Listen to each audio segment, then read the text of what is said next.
और कुछ लोग ऐसे होते हैं कि जो प्रेम करो या न करो दोनों से नहीं करते हैं।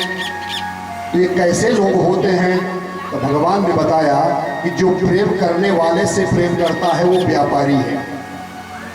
आप हमसे प्रेम करते हैं, हम आपसे प्रेम करते हैं, ये तो व्यापार का लेन देन हुआ। हमने पैसा दिया, आपने सब्जी दिया। तो जहां आदान प्रदान होता है, किसी वस्तु को पाने में किसी वस्तु को देना है, तो व्यापार है। तो एक प्रेम करता है, उसके बदले में दूसरा भी प्रेम करता है, इसको कहते हैं व्यापार, स्वार्थ भरा प्रेम। और दूसरा जो तुम लोगों ने पूछा कि हम प्रेम नहीं करते फिर भी वो लोग करते हैं, वो कौन लोग होते हैं? तो बोले वात्सल्य के स्वरूप माँ बाप होते हैं। कि बच्चे माँ बाप से प्रेम करें न करें, लेकिन माँ बाप अवश्य बच्चों से प्रेम करते हैं। ये माँ बाप वाले स्वरूप हैं, ये सर्वश्रेष्ठ प्रेम है, इसको बोलते हैं वात्सल्य प्रेम। और तीसरे जो लोग होते हैं कि करोगे तब भी नहीं करूंगा, नहीं करोगे तब भी नहीं करूंगा, इस तीसरे कैटेगरी में 4 प्रकार के लोग हैं। आत्माराम, जो अपने आत्म स्वरूप में बस गए हैं, आत्मरमण करते हैं, दुनियादारी जगत से उनको कोई लेना देना नहीं है। दूसरा आत्मकाम, जिनकी समस्त कामनाएं ही पूर्ण हो गई है, कुछ इच्छा ही शेष नहीं है। और तीसरे हैं अकृतज्ञ, जो ये मानते ही नहीं है कोई मुझसे प्रेम करता है, कृतज्ञ है। और चौथे हैं गुरुद्रोह, जिन्हें यह मालूम तो है कि हमसे प्रेम करते हैं फिर भी हम इनसे नहीं करेंगे। ऐसे लोग परोपकारी गुरुतुल्य लोगों से भी द्रोह करते हैं और परम अपराधी हैं। ललिता ने विशाखा से कहा कि श्याम सुंदर आत्माराम है, विशाखा ने कहा यह आत्माराम नहीं गोपिका राम है, गोपियों में रमण करते हैं। इस प्रकार से वो तर्क वितर्क करती हैं। सभी ने कहा नहीं, ये अकृतज्ञ हैं, क्योंकि इनको प्रेम का मूल्य नहीं मालूम है। इस तरह से वो कृष्ण को उलाहना देती हैं। तो भगवान कहते हैं कि देखो गोपियां, एक बात ध्यान से सुनना, हम कहीं गायब नहीं हुए थे। तुम लोग जो हमें ढूंढ रहे थे तुम्हारे पास में ही थे। तुम लोग जो हमारी लीलाएं पूतना और बकासुर क्या क्या कर रहे थे वो भी हम देख रहे थे। तो बोले जब सारा देख रहे थे, हम लोग रो रहे थे, तो आपको मजा आ रहा था क्या? गायब हो गए थे, क्यों नहीं दिख रहे थे? बोले सत्य ये है कि जगत में प्रेम की प्रबलता तभी बढ़ती है जब व्यक्ति नहीं रहता है। परिवार में भी लोग माँ बाप को तब समझेंगे जब माँ बाप जिस दिन नहीं रहते। जब तक वो रहते हैं उनके सिद्धांत, उनकी डांट बुरी लगती है बच्चों को, लेकिन जिस दिन माँ बाप नहीं रहते हैं उस दिन पता चलता है कि ये कौन थे। तो समझ में तब आता है प्रेम क्या होता है जब वो दूर हो जाता है, और वही प्रेम ज्यादा दिनों तक चलता है। इसलिए हम तुमसे दूर हो गए थे कि तुम्हारे अंदर प्रेम की पराकाष्ठा आ जाए। अब वो बोलती हैं कि हम तो आपसे दूर रह ही नहीं सकते, अब हमें एक ही चीज चाहिए, क्या? रास। अब हमारे साथ आप रास कीजिए, रमण कीजिए। क्यों? लगन तुमसे लगा बैठे, गोपिया कहती है कि लगन तुमसे लगा बैठे, जो होगा देखा जाएगा। लगन तुमसे लगा बैठे, जो होगा देखा जाएगा।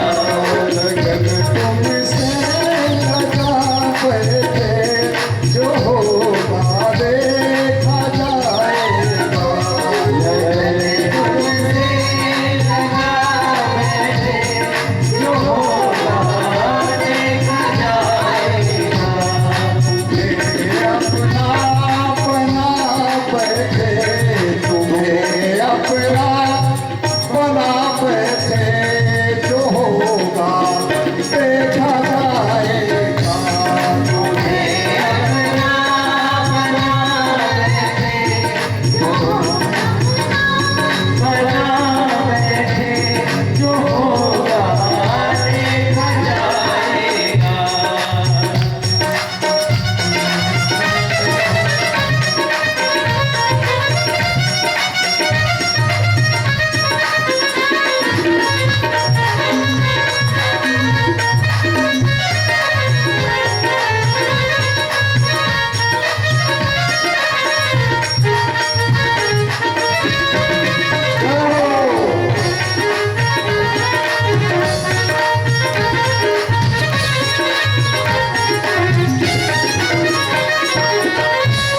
लगन तुमसे लगा बैठे जो होगा देखा जाएगा। अब भगवान ने रास प्रारंभ किया।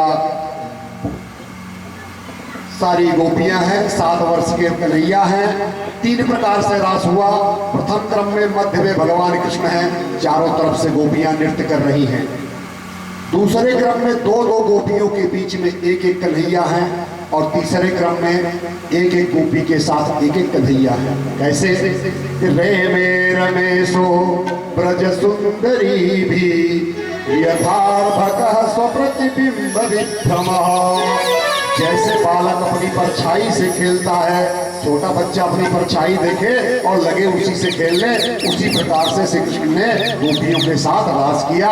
राजा परीक्षित पूछते हैं सुखदेव जी से, भगवान का अवतार धर्म की रक्षा के लिए हुआ था कि दूसरों की स्त्रियों के लिए नाचने के लिए हुआ था? भगवान जी जो अवतार लिए थे तो धर्म संस्थापनार्थाय संभवामि युगे युगे, या नृत्य करने के लिए लिए थे? उन्होंने दूसरी स्त्रियों को क्यों स्पर्श किया? ठीक है, भगवान पूर्ण ब्रह्म परमात्मा है, उनके अंदर निष्काम है, लेकिन मान लीजिए गोपियों के अंदर काम की भावना थी, तो काम की भावना ही से तो ये कार्यक्रम हुआ। भगवान के अंदर काम की भावना नहीं थी क्योंकि वो 7 वर्ष के हैं, और हैं भी तो वो भगवान है, वो तो सच्चिदानंद है, उनका कोई बात ही नहीं है। लेकिन जो गोपियां रास करने के लिए गई वो तो सकाम है ना, उनके अंदर तो इसका ये प्रश्न पूछना श्री सुखदेव जी को अच्छा नहीं लगा कि जब वो आत्मा राम में डूबे हुए भगवान की कथा सुना रहे हैं और बीच में इन्होंने ऐसा प्रश्न पूछ दिया, उनको अच्छा नहीं लगा। और कहते हैं कि धर्म व्यतिक्रमो दृष्ट ईश्वराम च साहसम तेजीय साम्य दोषाय वंदे सर्वभुजो यथा। परीक्षित, समर्थ को नहीं दोष गुसाएं। जो तेजस्वी होते हैं, सामर्थ्यशाली होते हैं, उनमें दोष नहीं होता है। जैसे अग्नि को कुछ भी खिला दो, किसी भी पदार्थ से वो लिप्त नहीं होती है। अग्नि में जो डालिए सबको ग्रहण कर लेगी, लेकिन उसमें आसक्त नहीं होती है। भगवान शंकर हलाहल पी गए, पूरा जहर ही पी गए। अब तुम उनमें कमियां ढूंढो तो कोई इंसान पी सकता है क्या? नहीं। एक इतना बढ़िया उदाहरण देते हैं सुखदेव जी कि देखो परीक्षित, नाला बहते हुए अगर जाकर के गंगा जी में चला जाए, नाला बहते हुए गंगा नदी में जाएगा तो गंगा नदी को नाला नहीं बना सकता, बल्कि गंगा उस नाले को गंगा बना देगी। गंगा उस नाले को गंगा बना देगी, नाला गंगा को नाला नहीं बना सकता है। उसी प्रकार से अगर सकाम भावना से भी कोई निष्काम भगवान के पास जाता है तो निष्काम भगवान उसको निष्काम बना देगा, वो भगवान को कामी नहीं बना सकती है। हम काम की भावना से ही गए, किसके पास गए? निष्काम भगवान के पास गए, तो निष्काम भगवान हमको निष्काम बनाएंगे, हम उनको कामी नहीं बना देंगे। ठीक उसी प्रकार से जैसे नाला गंगा को नाला नहीं बना देगा, बल्कि उनके साथ मिलकर के वो भी गंगा की तरह पवित्र हो जाएगा और लोग उसको हाथ में लेके आचमन करने लगेंगे। कैसी तुम बातें करते हो? तुम सामान्य मनुष्य की तरह बात कर रहे हो। इस प्रकार से जब रास संपन्न हुआ तो गोपियां अपने घर आई और उनके घर पर किसी ने भी कोई दृष्टि दोष नहीं डाला, क्योंकि किसी को पता ही नहीं चला कि गई थी। उनका एक शरीर वही था जो कृत्य कर रही थी, वो कृत्य हो रहा था, दूसरा शरीर ग्रहण करके वो भगवान के पास आई थी। कहते हैं सुखदेव जी के परीक्षित, जो भी पुरुष इस महाराज का वर्णन करता है अथवा जो इस महाराज को सुनता है, वर्णन करने वाला भी और सुनने वाला भी, सबको भगवान की निष्काम भक्ति प्राप्त होती है और उनका जो रोग है, जो काम विकार है, वो छूट जाता है। बोलिए वृंदावन बिहारी लाल की जय हो। इसके बाद भगवान ने सुदर्शन नामक विद्याधर एवं शंखचूड़ नामक यक्ष का उद्धार किया। एक दिन क्या हुआ, अब वहां पे कंस भयभीत हो रहा है कि जिसको भेज रहा हूं वही निपट रहे हैं। तो 3 लोग बचे थे जो महापराक्रमी थे। एक था अरिष्टासुर, दूसरा था केसी और तीसरा था व्योमासुर। वो बोले हमको तो आदेश दे दिए, तो बोले जाओ तुम भी अपना दिखा लो जौहर। तो एक दिन भगवान कृष्ण सायं काल को गाय को लेकर के ब्रज में प्रवेश कर रहे थे। उसी समय अरिष्टासुर नाम का दैत्य बैल का रूप धारण करके वहां आ गया और उसको देखते ही ब्रजवासी भयभीत हो गए। गाय डरकर जहां तहां भागने लगी और जब कृष्ण ने उस असुर को देखा तो उसकी सींगों को उखाड़ करके और सींगों से ऐसी पिटाई किया अरिष्टासुर की कि उसका भी हो गया गोविंदाय नमो नमः। श्री सुखदेव जी कहते हैं, परीक्षित, एक दिन देवर्षि नारद कंस के पास पहुंच गए। कंस ने सत्कार किया, अच्छा किया है, बहुत डर लग रहा था, आप ही तो एक हमारे हितैषी हो। तो कंस ने कहा, देवर्षि नारद ने कंस से कहा, क्या कहा, यशोदाया सुताम कन्याम देवक्याम कृष्णमेव च रामं च रोहिणी पुत्रं वसुदेवेन विद्यता। कंस देखो, तुमको एक गुप्त बात बताने जा रहा हूँ। नारद जी कहते हैं, बोले बताइए बताइए, जल्दी बताइए, मेरी स्थिति बहुत गड़बड़ हो रही है, जिसको भेज रहा हूँ लौट के ही कोई नहीं आ रहा है, बड़े बड़े बलशाली धुरंधर वापस नहीं आए। बोले देखो, तुम्हारे हाथ से जो कन्या छूटी थी ना, आकाश में चली गई थी, वो यशोदा की पुत्री थी। और ब्रज में जो कृष्ण है ना, वो देवकी का पुत्र है, और जो बलराम है ना, वो रोहिणी का पुत्र है। वसुदेव ने क्या किया था कि तुम्हारे डर से उनको डलिया में ले जाकर के वहां छोड़ाया था, तो तुमको मारने वाला असली तो वही है। नारद जी सारा पोल खोल दिए। इसलिए तुम एक बोले, करूं क्या गुरुदेव, आप तो हमारे असली ही कैसी आप ही हो, जितना आप मेरे बारे में सोचते हो कोई नहीं सोच रहा है। उपाय बताओ। बोले उपाय मैं बता रहा हूं ना, एक काम करो। बोले करना क्या है। बोले उनको कृष्ण बलराम को किसी न किसी बहाने आप मथुरा में बुलवा लो, और यहाँ पे आपके पास मुष्टिक चारूल और तोलिया पीठ हाथी, जिसके पास सैकड़ों हाथी का बल है, अब किसी तरह से वो आए, 7-8 साल उनकी उम्र है, यहाँ बुलवा के मथुरा में कुचल करके ही निपटा दो। अरे बोले गुरुदेव धन्य हो, दक्षिणा उक्षिणा लोगे क्या। बड़ी अच्छी बात बताइए, हमारे मन में नहीं आ रहा। अब क्या करता है कंस, जैसे ही इसने सुना वैसे ही वो बुलाया अक्रूर जी को।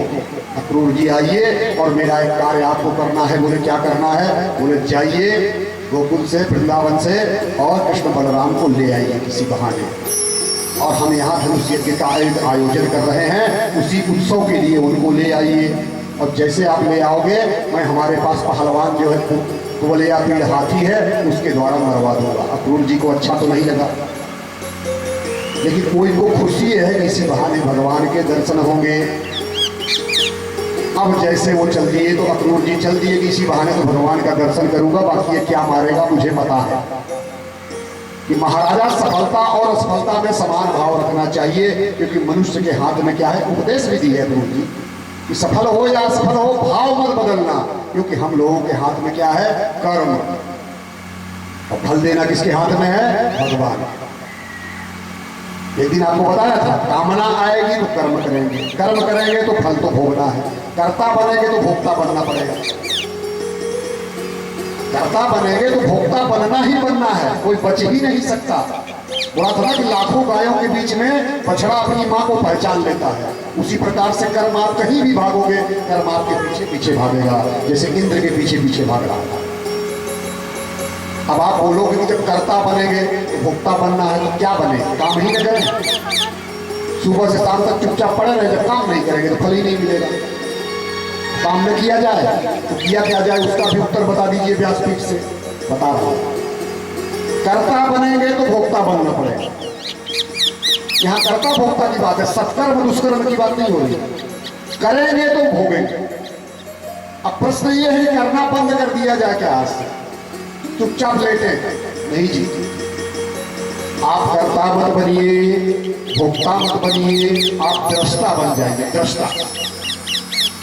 अब आप बोलोगे ये नया शब्द कहाँ से आ, दृष्टा।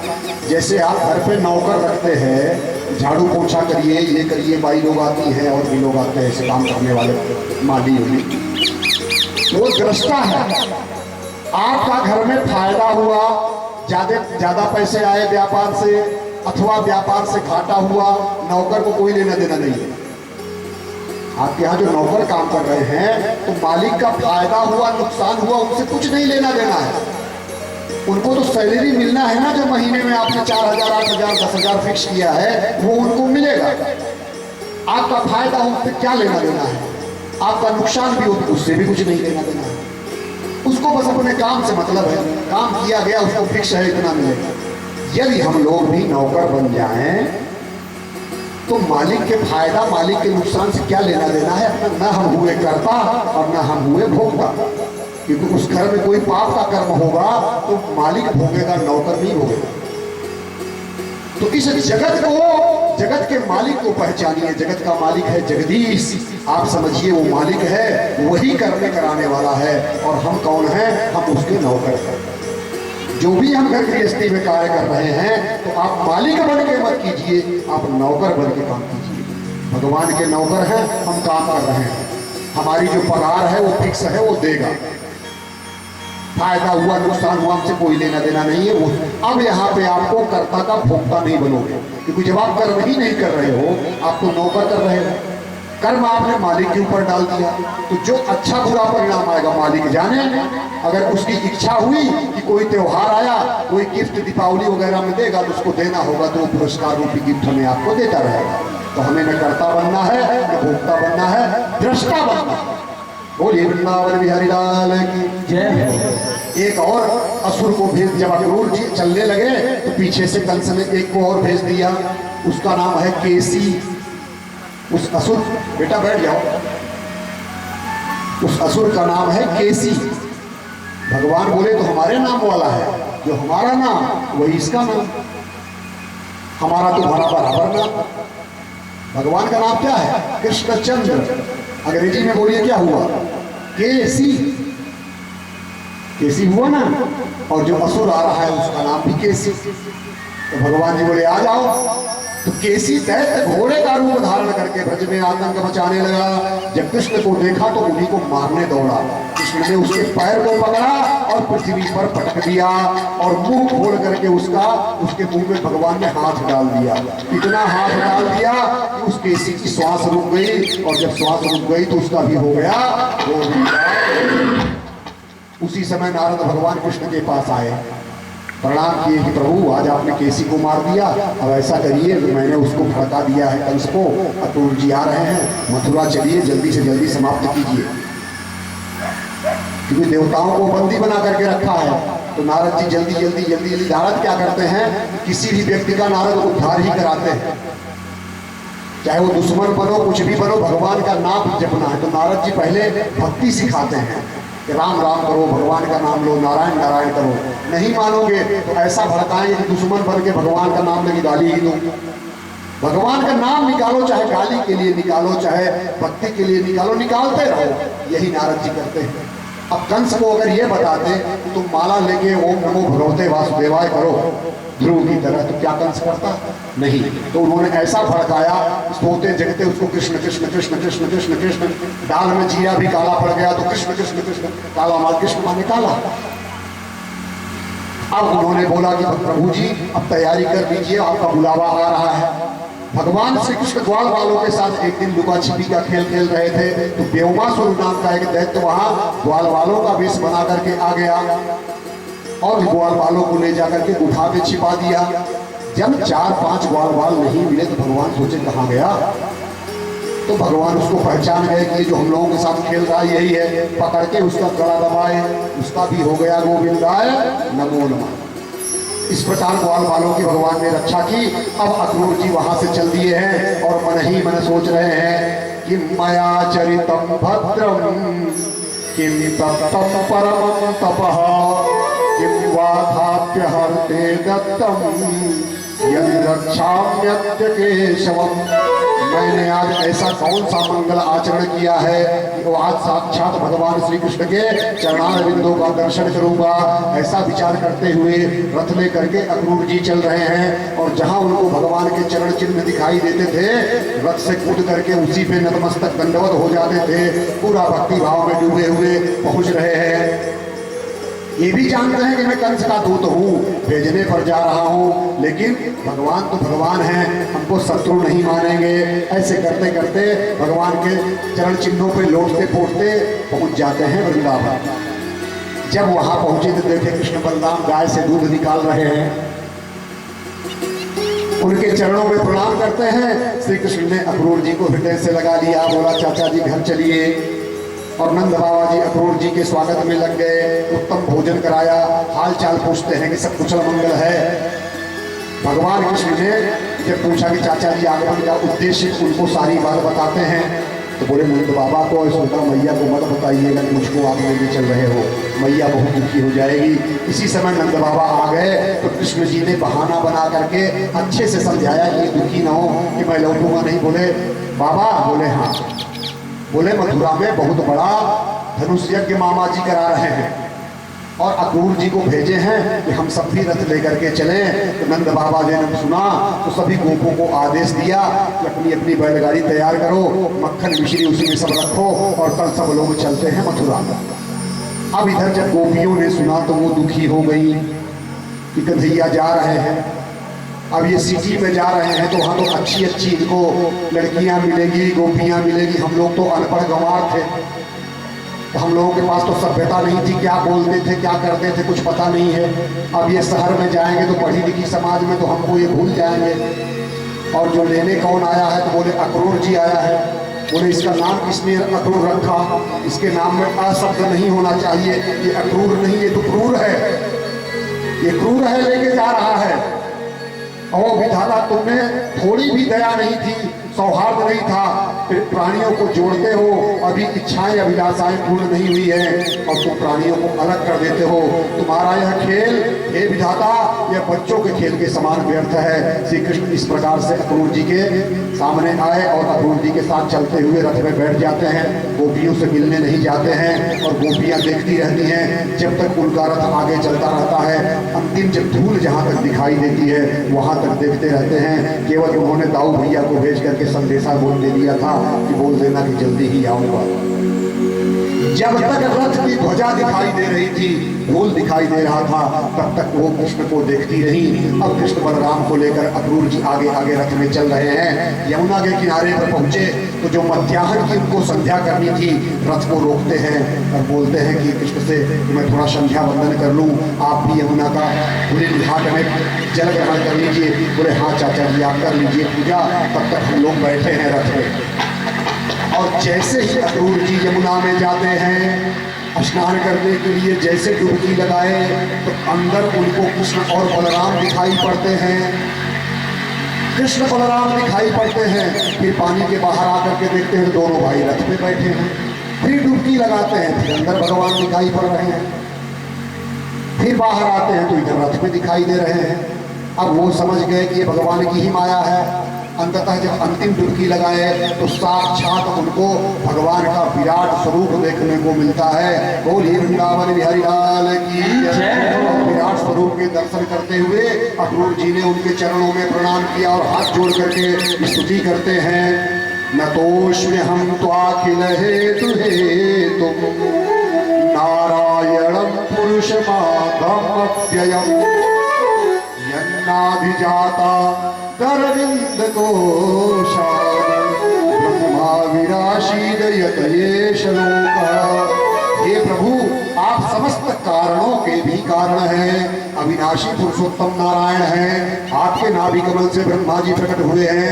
मैं आपके चरण कमलों में बार बार वंदन करता हूँ। अक्रूर जी ने इस प्रकार की स्तुति की, भगवान से आशीर्वाद लिए और जब बाहर आए तो कृष्ण जी बोले चाचा जी आप इतने आश्चर्यचकित क्यों लग रहे हो, कोई अद्भुत चीज देख लिए क्या? अक्रूर जी ने कहा प्रभु चराचर जगत के जितने अद्भुत पदार्थ हैं आप ही तो हो, आप ही को तो हर जगह देख रहा हूँ। संसार में ऐसी कौन सी चीज है जहाँ आप नहीं हैं? ऐसी वार्तालाप करते हुए अक्रूर जी मथुरा में लेकर के दोनों भाइयों को आ गए। और अक्रूर जी कहते हैं कि भगवान पहले आप हमारे घर पे चल के हम भक्त पर कृपा कीजिए। भगवान कहते हैं चाचा अवश्य आऊँगा, पहले मामा से निपट लूँ। उनको जाकर के अक्रूर जी कंस को सूचना देते हैं कि महाराज आपकी आज्ञा का पालन करते हुए मैं लेकर के आ गया दोनों भाइयों। अब इधर जब कृष्ण को रुकने का ठहरने का ग्वाल वालों के साथ स्थान दिया तो बोले चलो थोड़ा सा मथुरा की गलियों को घूम करके देख लेते हैं।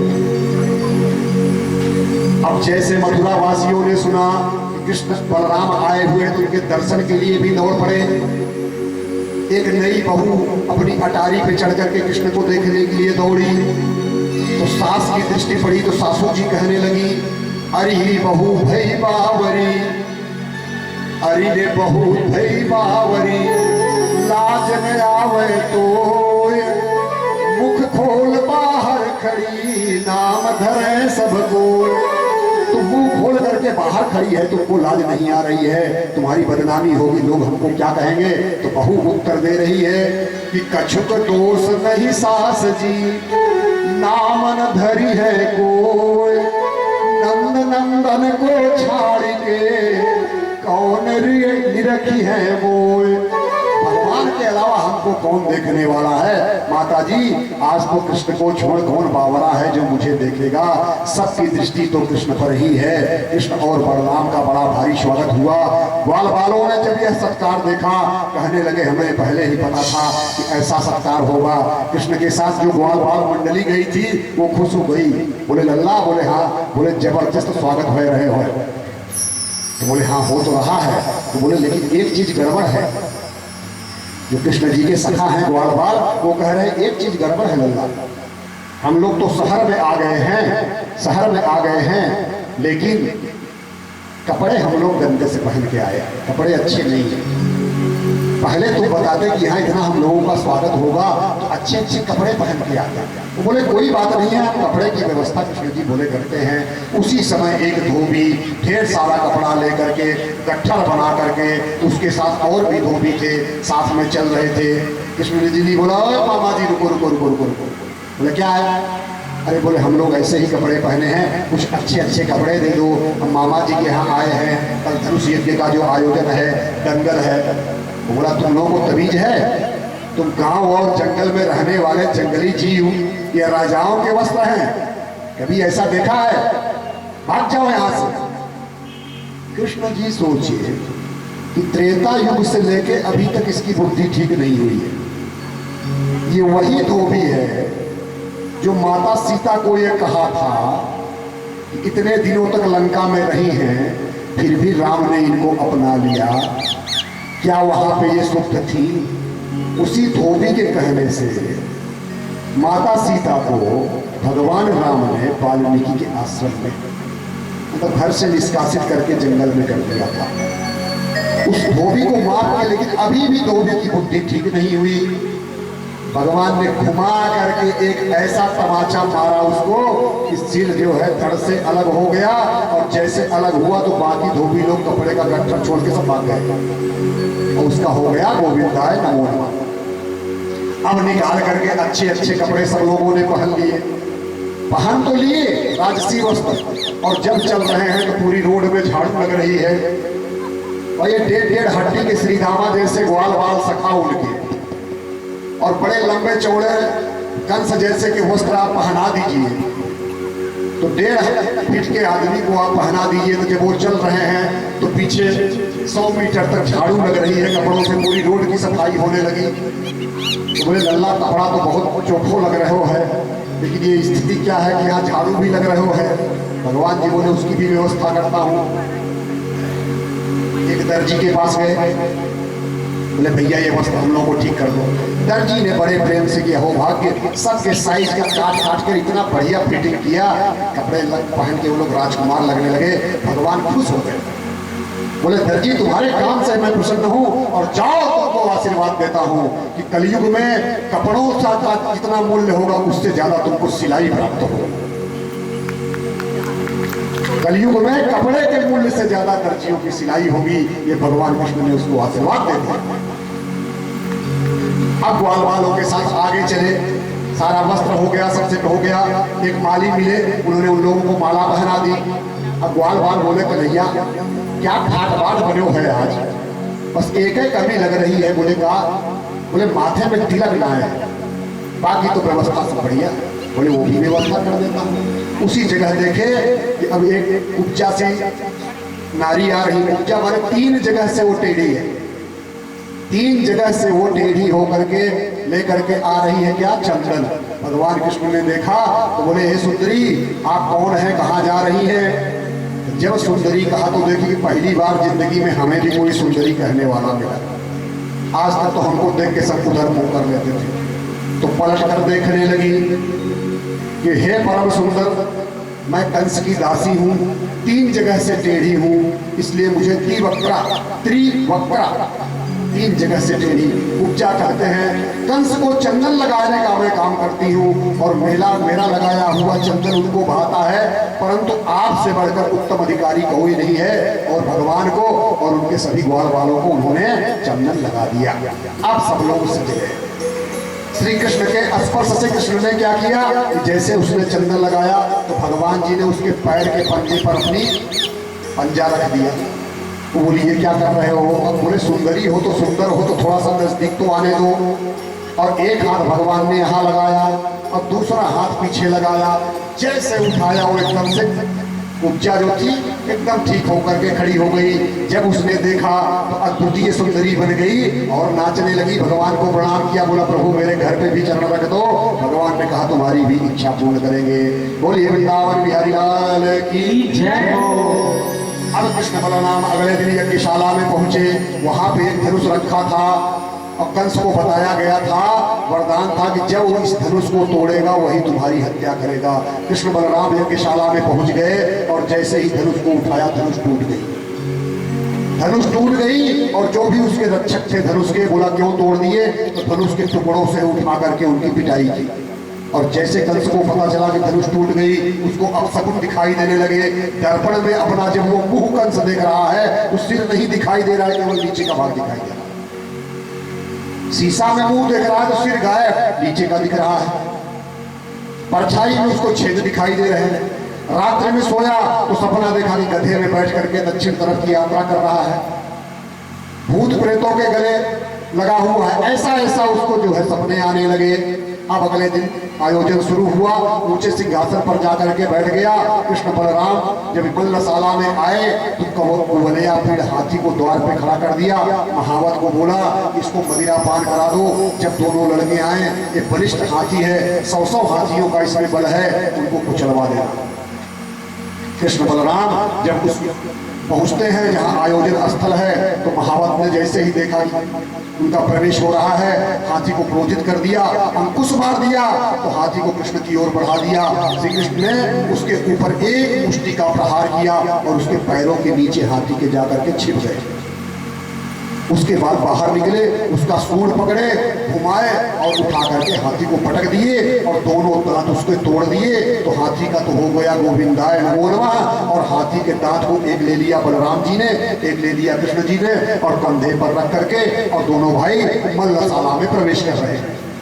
अब जितने लोग वहां बैठे हैं, जैसे आप सभी बैठे हैं, तो जो भी उन दोनों भाइयों को देख रहा है अलग अलग भावनाएं, किसी को किस रूप में दिख रहे हैं, किसी को किस रूप में दिख रहे हैं।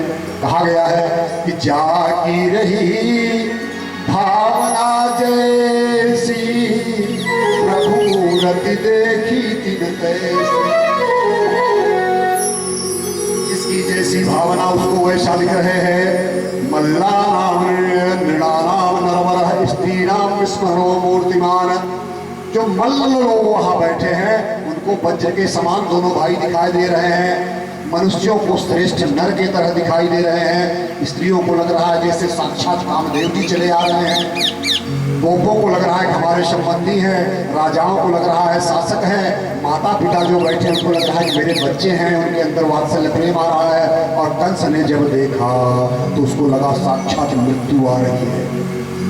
और उसके जो 2 मुख्य पहलवान हैं चारूण और मुष्टिक, कहा जा करके इनसे कुश्ती लड़ो। तो चारूण आकर के कहता है आओ हमारे साथ कुश्ती करो।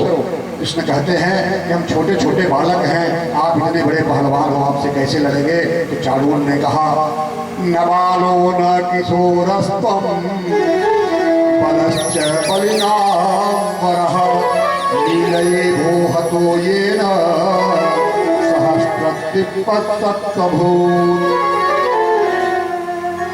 न तो तुम बालक हो न किशोर हो, तुम पहलवानों में श्रेष्ठ हो। 1000 हाथियों का बल रखने वाले तुमने कुवलिया भीड़ को अगर मार दिया तो तुम बालक थोड़ी ना हो। तो कृष्ण जी चारों से और बलराम जी मुष्टिक से भिड़ गए। मुष्टि प्रारंभ हो गई, तभी वो कृष्ण को पटक देता है तो कृष्ण चारूण को पटक देते हैं। अंत भगवान कृष्ण ने उसको पटक करके एक तमाचा मारा, खून की करने लगा, प्राणांत हो गया। बलराम जी ने मुष्टिक पर एक मुष्टिका का प्रहार किया, उसका भी प्राणांत हो गया। दोनों के मारे जाने पर सल और तोसल आए युद्ध करने के लिए। कृष्ण बलराम ने उनका भी कर दिया गोविंदाय नमो नमः। उनके जाने पर जितने पहलवान थे ऐसे ही सब भाग गए। अब कंस को छटपटाने लगा, बोला वसुदेव को और नंद को मार डालो और कृष्ण बलराम को बंदी बना लो। उसी समय कृष्ण जी ने जोर से छलांग लगाई और जहां कंस बैठा था वहीं जाके पहुंच गए और उसका बाल पकड़ के एक धक्का दिया। रावण से युद्ध में तो कुछ मजा आया, लेकिन कंस को कुछ नहीं। नारद जी ने इतना ज्यादा प्रेशर दे दिया था, भगवान पहुंचे, बाल पकड़ के एक धक्का लगाया, पृथ्वी में गिरा, धड़ाम हो गया उसका राम राम,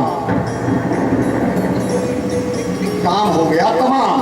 कंस के मारे जाने पर उसकी पत्नियां कृष्ण के पास आई, कृष्ण ने उन्हें सांत्वना प्रदान की, कंस का क्रियाक्रम कराया और अपने माता पिता वसुदेव देवकी को मुक्त कराया, चरणों में प्रणाम किए और कहने लगे भगवान श्री कृष्ण अपने माता पिता से, यस्योरात्मजः कल्प आत्मना च धनेन च वृत्तिं च तत्याज्य प्रेत्य संखादयन्ति। पिताजी, पुत्र का शरीर माता पिता से मिलता है। इस स्थिति में समर्थ होने पर जो माता पिता की सेवा नहीं करता नरक में जाता है और यमदूत लोग उसको उसी का मांस खिलाते हैं। ध्यान रखिएगा, पुत्र तीन प्रकार के होते हैं। एक पुत्र वो है जो मन से भांप लेते हैं कि माँ बाप क्या चाहते हैं, उनको बोला गया है उत्तम श्रेणी के पुत्र। सबसे अच्छे पुत्र वो हैं कि जो कहने की जरूरत नहीं है, वो मन से समझ जाते हैं कि मेरे माता पिता की इच्छा क्या है और उनकी इच्छाओं को पूर्ण करते हैं। दूसरे हैं मध्यम श्रेणी के, जो पिताजी लोग कहें, माताजी लोग कहें, उनको करते हैं, वो मध्यम श्रेणी के पुत्र हैं। और अधम श्रेणी के पुत्र वो हैं कि माता पिता कहें फिर भी नहीं करूंगा।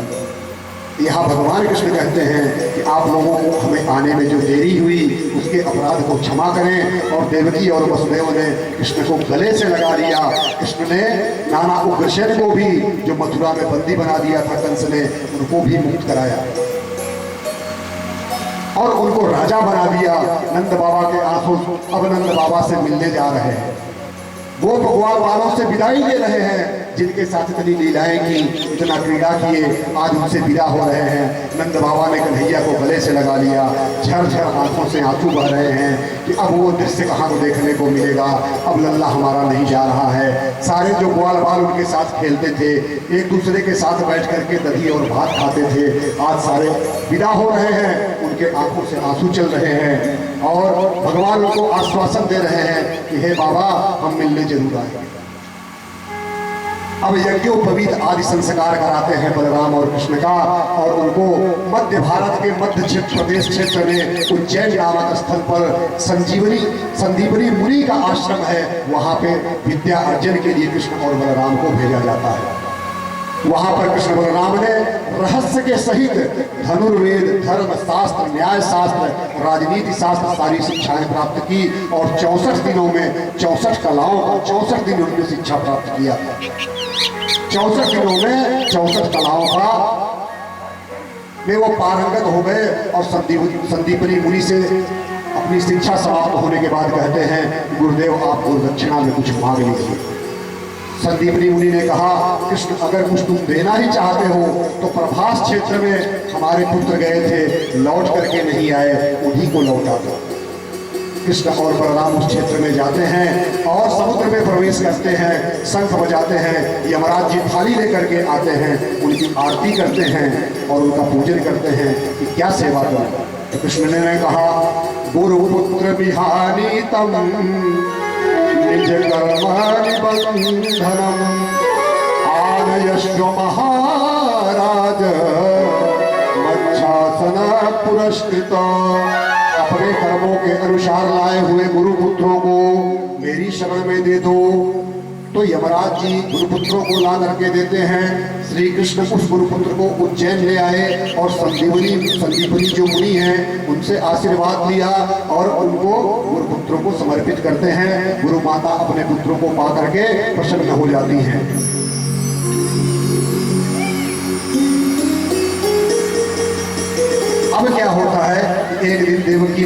भगवान श्री कृष्ण को भोजन परोसा, और जब देवकी ने भोजन परोसा तो कृष्ण ने भोजन की थाली को देखा तो माखन को देखते ही मैया यशोदा की याद आ गया।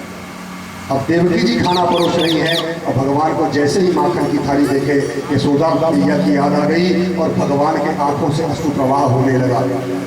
वृष्णीनां प्रवरो मंत्री कृष्णस्य दयितः सखा शिष्यो बृहस्पति साक्षात् उद्धवो बुद्धिसत्तमः।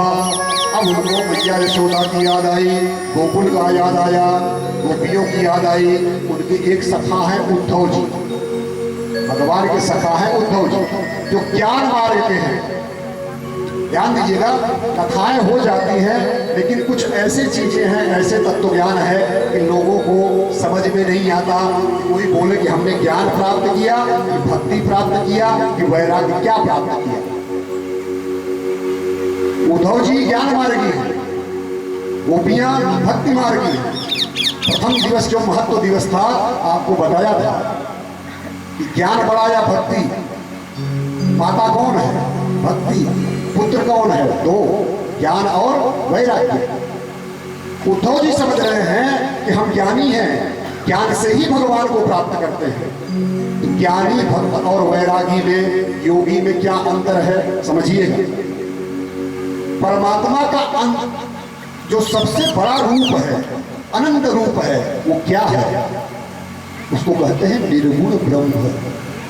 जिस प्रकार से जैसे हमारे सामने बिजली जल रही है, तो क्या आसमान में बिजली पहले से नहीं थी जब तक वैज्ञानिकों ने नहीं खोजा था?